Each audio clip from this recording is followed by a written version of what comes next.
Hi guys, welcome back to Giant Talk, the world's first OKR podcast. Today Giant Talk is joined by Mark Homza, co-founder and CEO at Funday, a performance marketing agency. Having been an entrepreneur for over 15 years, Mark is going to talk to us about innovation and why it's important to always be looking ahead.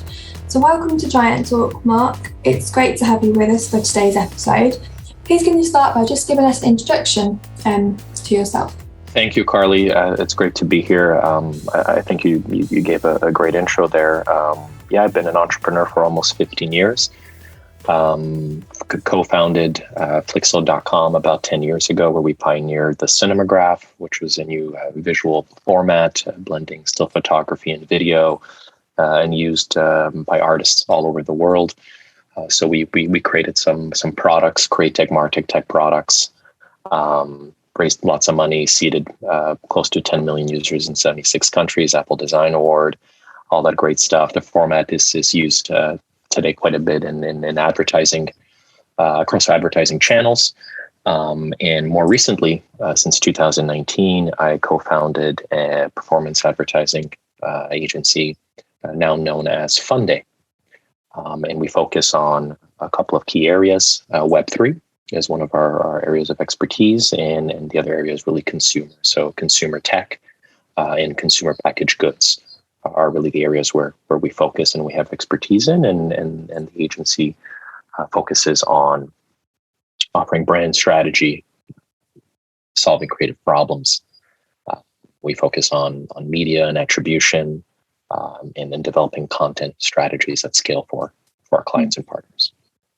Thank you. So you've been very, very busy over the past 15 years or so. So let's start by delving a little bit deeper into your entrepreneurial journey and how you view innovation. So as an entrepreneur and a leader, how do you keep your finger on the pulse? How do I keep my finger on the pulse? Well, I think one of the ways, for every entrepreneur to sort of stay on top of things is to surround yourself with really great communities of entrepreneurs. So whether that be, get-togethers, set up local meetups in different markets to meet with fellow entrepreneurs who are doing really cool things, or, digitally across Discord channels or Telegram channels or Slacks. That's one way to always stay sort of on top of things and share, things that are working and advice and seek advice. Is to really kind of delve into these different communities, both IRL, as we say, in real life, but also leveraging Twitter and Twitter Spaces, and like I mentioned, Discord and things of that nature, to create relationships and rapport and conversations as to how to best sort of help each other and what sort of is going on. And the other thing is, I try and read as much as I can as well on the industries that obviously matter to us the most. And that's another way where we try and stay on top of stuff. And again, and I mentioned IRL sort of meetups, but, we spend a lot of time also in conferences. So going out to different conferences, whether it be, related to crypto or blockchain, all the way to, consumer packaged goods and baby food, and being part of those, those industries and those cultures and those communities. And again, that gives you a sense of sort of what's coming up, what's happening, what are people thinking, what is the mood, and that sort of certainly helps to stay on top of things. And I think especially during, which we'll delve into, but during times of rapid change and the pace of change and uncertainty, it's even more important to have those networks and those communities that you can come together and discuss what's happening and I guess look at the change in social norms and expectations of consumers as well. When we spoke previously before, and we had a catch up before the podcast recording, you said that if you don't challenge, you won't grow. Can you just explain what you're laughing, but what you mean by this? Yeah, I think I think we hear a lot of different business leaders and entrepreneurs talk about. Get out of your comfort zone, get out of your comfort zone. And what does that, really mean? And what it means is,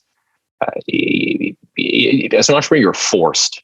You don't have a choice but to grow and to adapt, right? I think the key word is really adaptation, to adapt to the constant changing realities of being an entrepreneur. Because if your business takes off and becomes successful, it starts to rapidly change and morph, much like compared to like raising a young child, right? Mm-hmm. Like that business is very much kind of similar. You go from crawling to walking to then running to, right? Your maturity and your development sort of, increases and accelerates over time. And so as an entrepreneur, you have to get comfortable being uncomfortable, because your roles and responsibilities as a leader, from inception to takeoff are X, Y, Z. But then when you go from, you're now up in the air, so to speak, and you have to continue, going up to 10,000, 20,000, 30,000 feet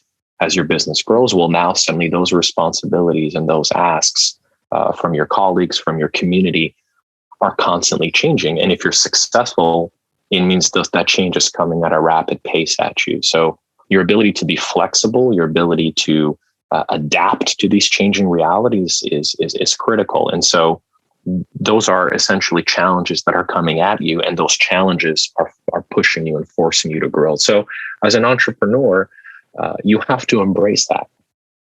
If you don't embrace it, it's going to be a very turbulent ride.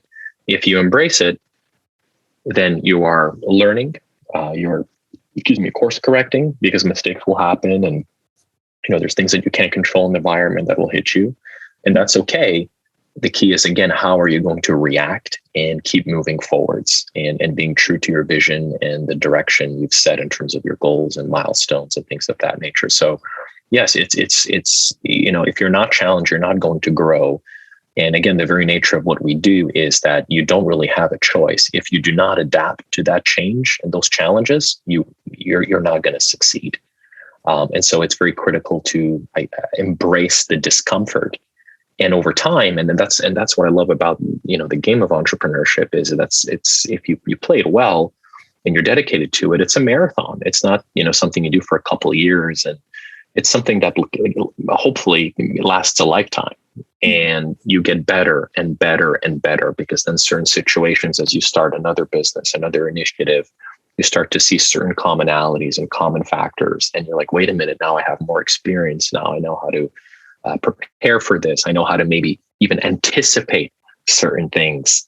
And so then you go faster and faster and faster, right? They say it takes about 3 to sort of 4 businesses before you really put all the pieces of the puzzle together and create something that really is of substance, impact, and scale. And why is because, well, after 3 or 4 businesses, you have, the scars from your battles, you have all the experience, you have a network, you have people you can rely on and trust, and community, and right. And that doesn't happen overnight. So when I have younger entrepreneurs that sometimes, are slightly impatient, right? Because we get hit with social media and we see the same 5-6 companies being spoken in the news all the time, the Twitters and the Metas. And it's like, well, when's my turn? And when am I going to, go to the moon, so to speak? And it's like, you have to be patient. It takes time, right? Like, first of all, some of these companies that were kind of hits, call it overnight, they're not really overnight. Even a guy like Mark Zuckerberg, he started,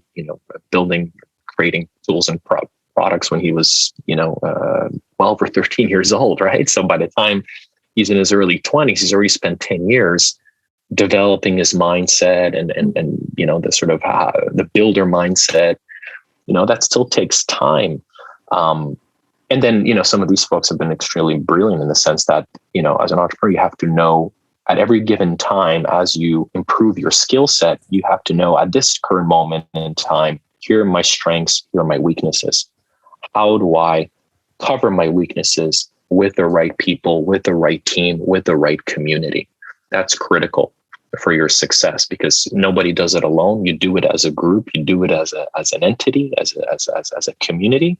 And those, I find, that sort of miss the mark of really being honest with themselves of where are the superpowers and where they need coverage. That's where things can also go awry. But again, with time, we learn to quiet the ego. We learn to, be more honest with ourselves. We also, through trial and error, come to the realization of what we're super good at, what needs work, what needs development, where we need things that we like, things that we like less. Where do we fit in a business as it keeps growing, right? So it's a beautiful practice of self-awareness to be an entrepreneur. And so that's one of the reasons I very much love this profession.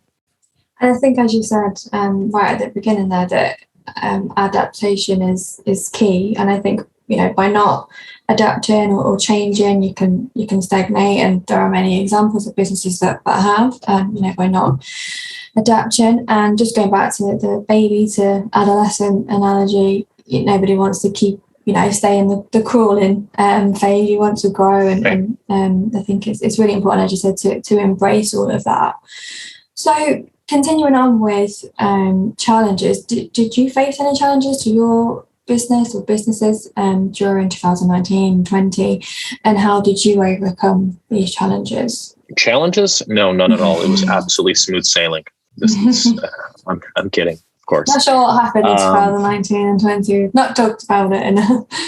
Well, I mean, you mentioned a time period which certainly brought about a certain degree of turbulence, right? I think we're all too aware of the damages and the impact that COVID-19 had on the economy, on people's health and well-being. And so, as an entrepreneur, in 2019, I started when I had acquired at the time branded as Flixo Studios, which was the agency I started under Flixo.com, and now built this Funday. And so, that was a pretty big undertaking for me personally as an entrepreneur. It was taking that big next step and saying, okay, now I'm sort of, branching out on my own, and I'm going to do this, this thing with this agency, and then leverage all my years of knowledge around, mobile and tech and all this good stuff, and share that knowledge. And then 2020 comes around and we have a global pandemic.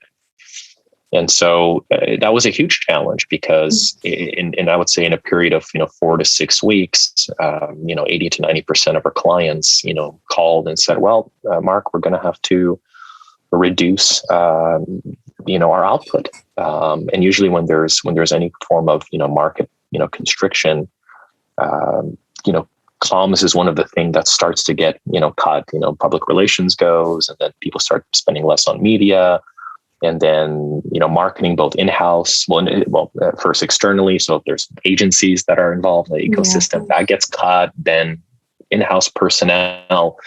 And we certainly felt that we were part of some of those cuts. So, luckily we had a lot of great clients that believed in us and had such wonderful relationships. So a lot of accounts diminished. It's not as if the contracts or agreements were severed, but it was an 80 to 90% reduction in output. So from an economic standpoint, from a cash flow standpoint, we talk about adapting. We had to adapt very quickly. And that was a period that was certainly difficult because it's never fun to furlough, your employees, your community. It's never fun to let people go. But you have to think of, the entity as a whole has to survive. And so there's a period in early 2020 where we were very much in survival mode, I think, as many enterprises globally were. But again, we adapted and we pivoted. And I think one of the reasons why we got out of that very, very strong is because we had diversified, from the onset in 2019. We had a good diversification between tech. We had started to plant seeds in the Web3, crypto, blockchain vertical. We had started planting some seeds in the consumer packaged goods. And so it's that diversification that enabled us to weather the storm, so to speak. We didn't have our liabilities, not as if we were fully leveraged into one particular space, and we were consequently, very, very exposed. So that certainly helped us to survive. But yes, absolutely, we were hit across the board. I think regardless of the industry you were in, you were greatly affected. But at the time, contrary to right now, Web3, for example, crypto, blockchain was on the rise.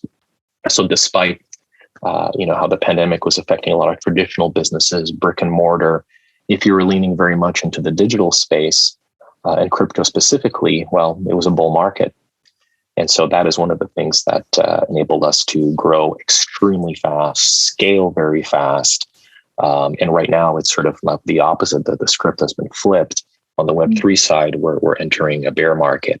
And, I'm sure you're very aware of the challenges, and there's, it's very reminiscent of almost the dot-com bubble, where we're seeing a domino effect of companies, sort of bursting, and there's a lot of, again, firings and furloughing, things of that nature that are occurring. So again, it's challenging times because things are changing so rapidly. And I can only imagine for entrepreneurs, 2020, you get hit with a pandemic, your back against the wall, things sort of improve. And now, and I say crypto is in a tough spot, but you look at traditional markets, you look at the S&P, NASDAQ, I mean, that's taken quite a hit as well. And this all, in 2 years since the original pandemic, or two years and change. So we're certainly living in very challenging times. And if you're an entrepreneur, you're certainly being tested, because you're not just dealing with your internal challenges, call it that. You're also, and you're not just dealing with external factors such as, traditional factors like competition, but now you're dealing with some of these additional variables like pandemics, and now we have a recession and inflation is up. And so, but again, as the saying goes, calm waters don't make for great sailors. And so, if anything, this certainly creates a degree of focus or sharpness, and you have to hold hands collectively and create a lot of focus, be very focused. And again, we go back to the theme of adapting. Control what you can, and then adapt to the realities of the market as much as possible.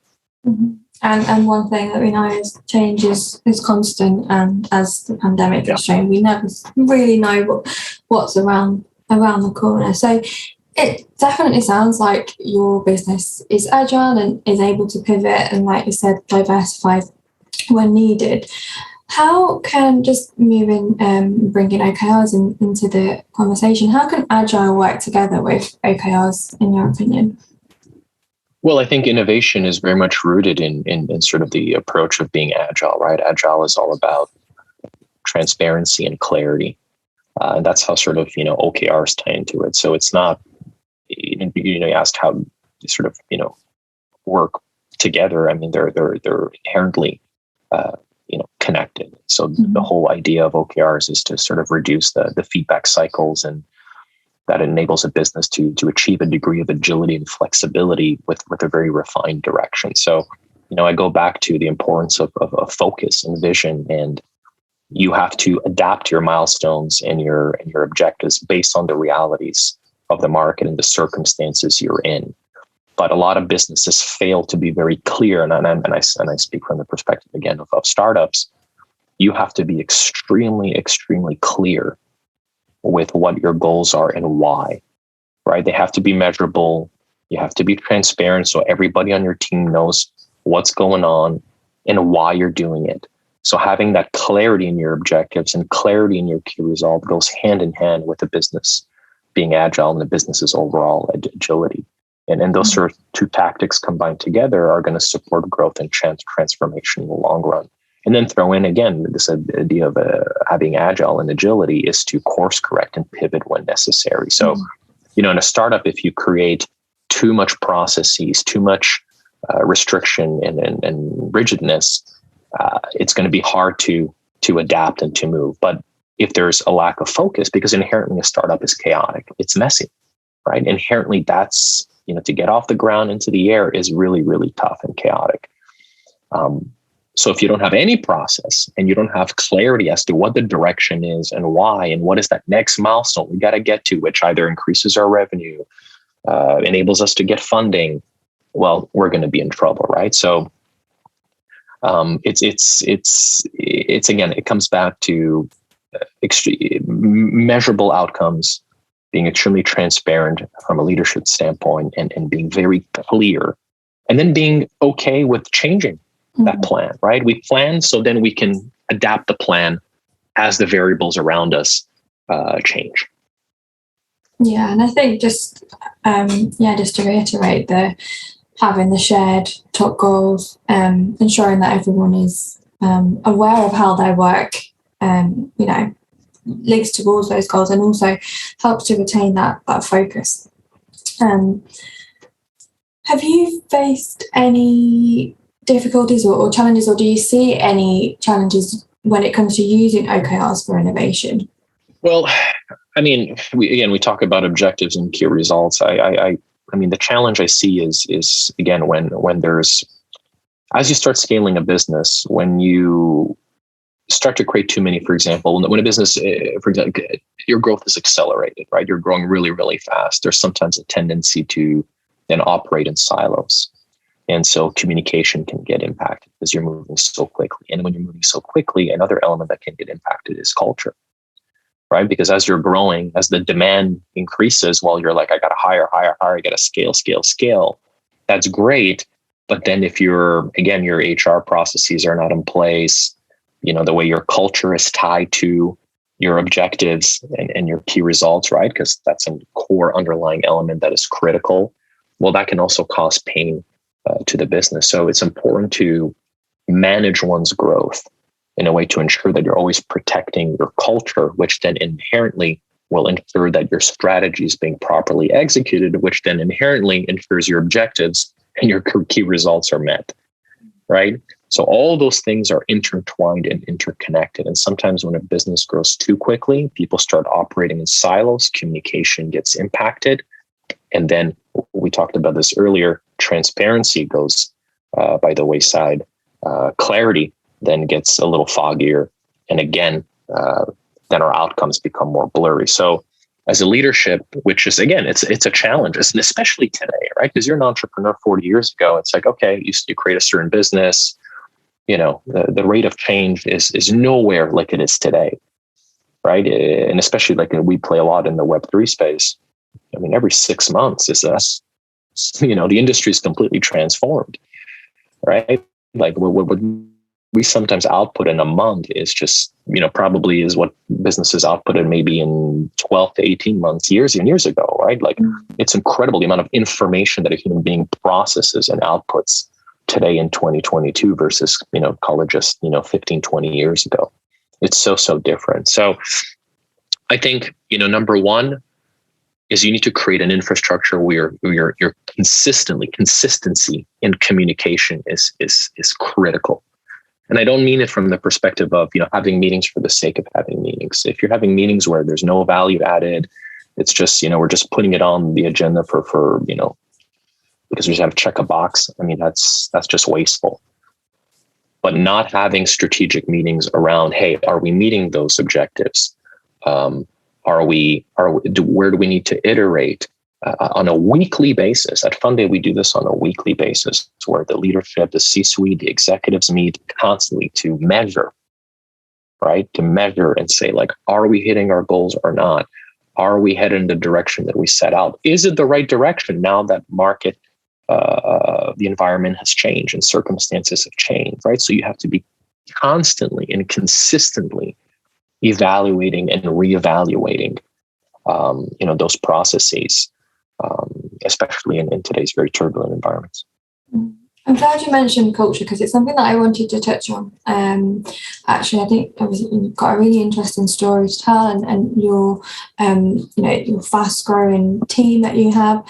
And I just wanted to touch on your experience of culture at Funday, and in the previous organisation, and just tell me a little bit about the culture at Funday, because I think culture is obviously key, and a lot more emphasis has been put on culture, especially over what's happened over the past few years, and rightly so. I wanted to touch on that with you. Yeah, of course. So at Funday, we have this ethos of fun and performance. And so I guess, the next natural question is, well, what does that really mean? And so, when I was out of college, there's something that there was a data point that always really, really struck me. And so we spend about 70% of our waking time, right? Almost 3/4 of our time over the course of our lifespan at work. That's a lot of time. Yeah. And then you have a little time left over for, for some leisure, and then you sleep the rest of the time, essentially, right? And so some folks try and cut down on sleep, and you cut down on sleep, you cut down on your health, you cut down on your productivity. It's just not a good idea. So for me, it was always about, okay, how do I make that 3/4 of my time, the majority of my life, I will spend it working? How do I ensure that's fun? And when I say fun, it's not fun as in like we're just having a good time, we're kicking it, you know what I mean? Like we're not, no. Fun means we are working on things that we're passionate about, that we care about, that has meaning and purpose. And when you have that level of purpose and meaning and excitement and passion about what you do, it leads to great performance, right? Because if I'm having fun, I'm performing well. And if I'm performing well and we're winning and we're growing, well, I'm having a lot of fun. Right? If you take the analogy of sports, I mean, a sports team that's consistently losing, doesn't make the playoffs, there'd be a football team or a hockey team or a basketball team. I mean, I don't think they're having that much fun, right? So I really find those two things, are inherently locked together. And so what is that specifically? How does that translate from a value standpoint within Funday? Well, it means we operate from a place of openness and respect, right? That's really important. We operate from a place of integrity. That's a key core value. Collaboration, right? Seek to collaborate with your fellow peers. Again, community wins. Nobody goes in as like the superhero, as Rambo. Like it's a team.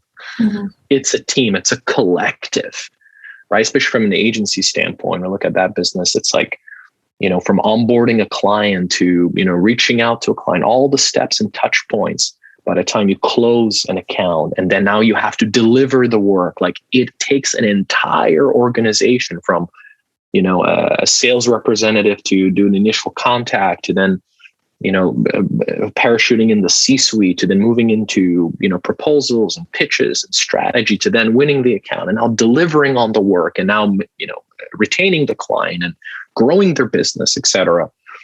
It takes an entire community to achieve that. And so collaboration is extremely important for us. And being proud of the work you do, from an agency standpoint, the core of the people that work with us are creatives. They're creative individuals. They're individuals that are creative problem solvers. They're people that are, that have extreme artistic tendencies, right? There are people that are called upon to create things from nothing, to create scenarios, to create, commercials and scripts and visual identities. And so it's very creative. The nature of the work is very, very creative. So it's very important that we stick to our values in terms of the kind of work that we're doing, so people feel inspired. And again, that they feel the sense of purpose and meaning, which is why, like, for example, in consumer packaged goods, we work with companies that are looking to better their environment, right? So like we work with a great company called Cerebelly.com, which is this innovative baby food product that essentially is really, changing the game in terms of, off the shelf, convenient baby food that is super healthy. It's backed by science. It's meant to enhance and improve a child's cognitive development in those early months of development. I mean, that's incredible. So we're always looking at companies that are really changing the game for the better, meaning they have a positive impact on the environment. They have a positive impact on their consumers. That's really, really important. So when we have our creative teams working on a project like that, there's meaning, there's excitement, there's purpose, right? Versus, we're pushing some kind of sugared water product, which, aligns a little less with our values. And nothing wrong with that. That's fantastic, right? It's great. It's okay to have a sugar drink from time to time. But the core of the business that we support amongst our clients is things that are, traditionally very disruptive, alternatives to the market. A lot of early stage companies, Series B, for example, that are, again, disrupting and changing the game. Those are things that really, really excite us. So it's important from a cultural standpoint that we're very transparent with our community, as to our vision. If the vision changes, we ensure that we communicate that there's alignment with the type of work we're going after, the type of clients we're going after. So we're not creating a transactional culture, right? Where it's just about the money. Oh, let's take this contract. It's really short term. We'll make a lot of money. Yeah, right on. And we'll hire a team. And then once that's done, I will fire people. Like, we don't operate like that. Yeah. Because that sends a wrong message to the community. And it's not the kind of environment and the kind of business that we want to build and grow, right? We want our community to trust us, to trust the leadership, and vice versa. And so again, that goes back to the value of integrity and transparency. And that's so important to us. So that's a little bit of a snapshot. And we've really, I will say this, one of the challenges certainly has been that, as Funday was really growing at an accelerated rate during the pandemic, we then consequently have become a fully remote and distributed network. We've got folks in Canada, we got folks in Armenia, we got folks in the United States, in Europe, in Asia.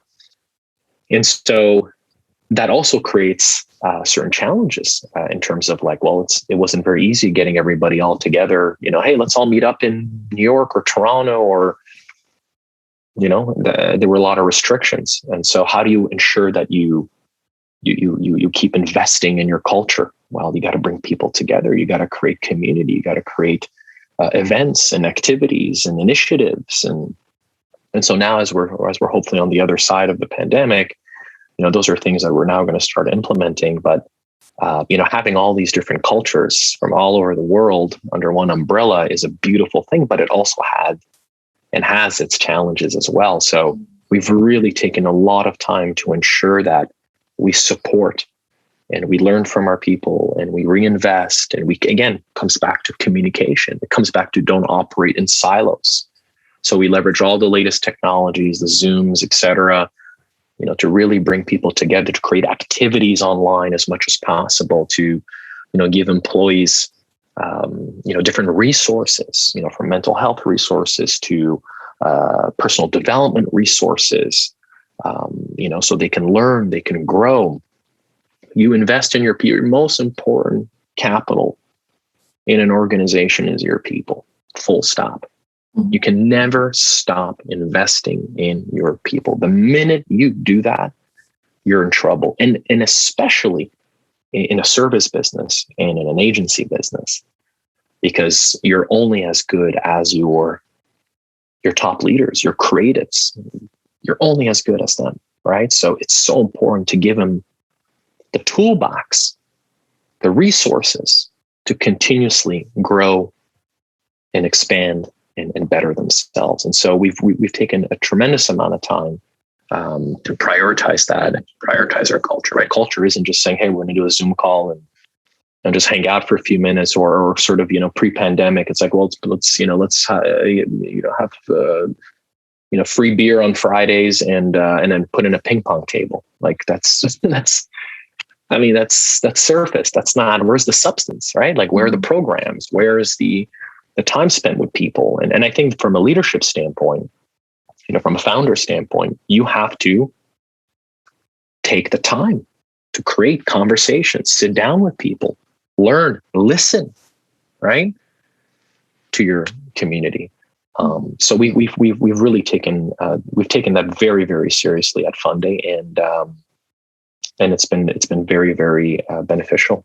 We get really good feedback, and we're constantly listening and we're constantly iterating. But I would say I would attribute the majority of our success to the fact that the leadership has really spent a lot of time building out programs and structures that support, a global and very diversified, culture at Funday.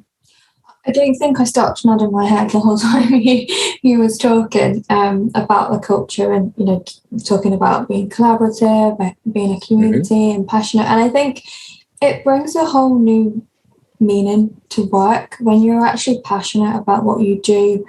You don't then have that dread on a Sunday when you're waking up to work on a Monday. And also when it comes to, like you said, performance, being passionate about what you do and having a collaborative team, your goals, your OKRs will thrive. If you don't have the culture set and the correct culture in place, then unfortunately the goals and OKRs are definitely deemed to fail. Also, I think a quarterly meetup in New York sounds fab, but obviously not very viable. But no, we're massive on culture here. So everything that you were saying there, it sounds great, and I was nodding my head along to everything. And yeah, culture is king. You should definitely, as you said, invest in your colleagues. Finally, I wanted to ask, this is quite a broad question, but if you could share some advice for our listeners that might be struggling with keeping up, they might be an entrepreneur, keeping up with this fast changing world that we live in, and especially the increase in technology change, which I know your finger is definitely on that on that pulse. So yeah, any bits of advice that you can give? You know what? Here's something that's really helped me, not just in my, not even just my entrepreneurial career, but since I was really a little boy, to be quite honest. You know, my parents introduced me to, tutors when I was very, very young, because they always wanted to sort of push me and to kind of, get a little bit of immigrant parents, come to North America. Okay, let's give our son an edge and let's give him tutors. And so he can always get ahead. And what I loved about that growing up was, I saw these people as my coaches, right? They were like a coach to me because we would do all the stuff that I had to do for school. And then they were like, okay, now the next challenge, I want you to, prepare this for me, or, write an essay on this, or something that you love, or something that's outside of the curriculum, but always pushing me and also guiding me within the existing system and the existing, call it, goals that I had to reach within sort of call it the traditional schooling system at the time. And so that always marked me because I had the ability to, when I was, outside of school, to sort of like, okay, I felt in a safe place. When you're going from grade to grade, it's like such a big change. When you're going grade 2 to grade 3, it's like, whoa, it's such a expansion and lift. So having someone that you could lean on for guidance, for advice, was just incredible, for my personal development. And so now fast forward to, 25 years later, I've really taken a similar approach in terms of how do I, again, quiet my ego, remain calm, remain focused, manage anxiety, stress. As entrepreneurs, we get overwhelmed sometimes. You get overwhelmed with success, and you get overwhelmed when things aren't going well either, right? It's sort of, both extremes. So having a coach, that resource, someone that's objective, that's not in your business day in, day out, to say, okay, well, here's some best practices. Okay, you're going through this hard time. All right, let's take a step back. Let's refocus. Here's what, I want you to do this week. Okay, cool. That grounds you. That creates focus. That sort of relieves some of the stress and anxiety. So I that's one of the things that I would recommend for entrepreneurs that are going through, whether you're going in turbulent times or not. I think that's something that is of such value. And let's say maybe you can afford a coach because in your early days, well, then find those mentors, bring those people into your businesses and create an advisory board, right? Create an advisory group and then leverage those people's knowledge and experience to help guide you. Ask them questions, right? I've done that throughout both the last, two businesses, whether it's Flixo.com, Flixo Studios, or Funday. I have consistently surrounded myself with people that I regard as advisors, as mentors, as coaches, and that has really helped me, grow, achieve my objectives and key results over the years, and it's provided me a support that fundamentally gives me confidence, and with confidence, I have a great energy, and with that great energy, well, I create movement, I create things, because as an entrepreneur, what you don't want to do is you get overwhelmed, you get hit, you get impacted. And then what happens? You curl up in a ball, you you stiffen up and and you don't move. The last thing you want to do as an entrepreneur is stand still. You can't stand still. You got to keep moving. And as a founder, your community, your organization feeds off your energy, feeds off your vision, feeds off your enthusiasm, right? Those things are contagious. So it's, the mental aspect of this profession is so tough, because when things are not going well, you can't show up to meetings with the tail between your two legs, because you have an entire organization that is looking towards the leadership saying, all right, what's next? How do we get out of this? So you have to come with solutions. You have to come with creativity. You have to come, right? And so how do you make sure that your energy is, at a certain level and degree where you can then output that firepower and inspire your community, day in, day out. And what helps is having those coaches. And I would even say a certain degree of one has to really guard their mental health in all this, right? It can get really, really tough. So having a coach that can, or call it a, executive therapist or whatever terminology you want to use, where, we talk about the mental health aspects, and then we talk about how do we get the business back on track, or how do we course correct? Having that sounding board has been, it really has been the differentiator for me personally. So, some people may regard that as even as a kid, like, oh, you had a tutor, but you were not doing well. You had a weakness. It's like, no, it was not weakness. It was, how do we build a strength? How do we get ahead? How do we lean on someone else's experience to weather the storms? Right? Same thing like today. Now mental health is being talked about, and going to therapy is no longer perceived as some sort of like, oh, you're of an illness or something's wrong. It's like, well, no, if you hurt yourself physically, well, you go see a doctor, there's nothing wrong. Well, the mind also requires nurturing and support and health and care.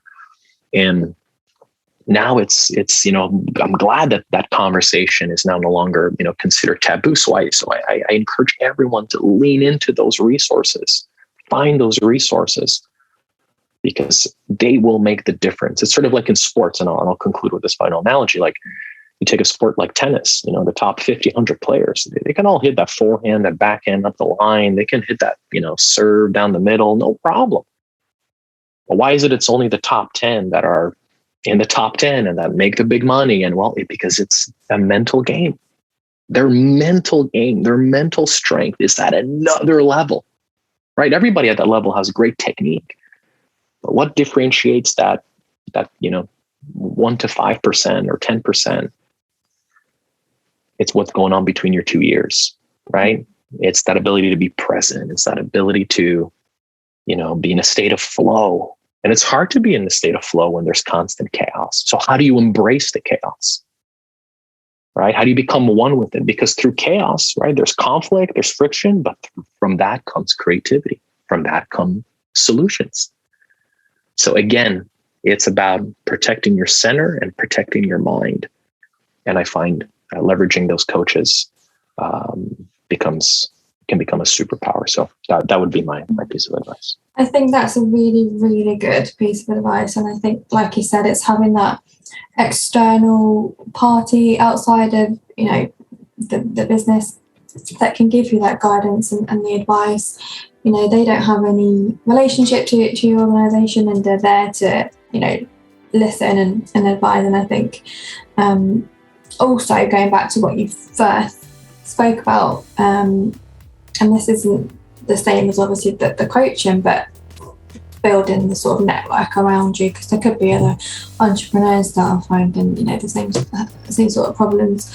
But yeah, I think the coaching, the third party support sounds like a real worthwhile piece of investment. I know you mentioned some people it might be quite costly, but in the long run it sounds like it can definitely have massive amounts of benefit to those. Interesting you mentioned tennis, as Wimbledon started here today in the UK, but yeah, no, thank you, Mark. Has Wimbledon started already? Today, yeah. Today is, love Wimbledon. What day is it today? Monday. I've always, I have not had the privilege to go to Wimbledon yet, but I will make that a priority. I really want to. Yeah.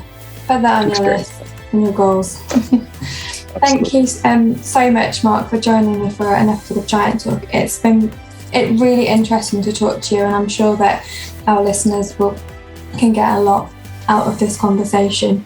So thank you so much for taking the time. And thank you to you, our listeners, for joining us for another episode of Giant Talk. As always, if you have any feedback or you would like to get in touch, you can email us at growth@therebegiants.com. Thank you again.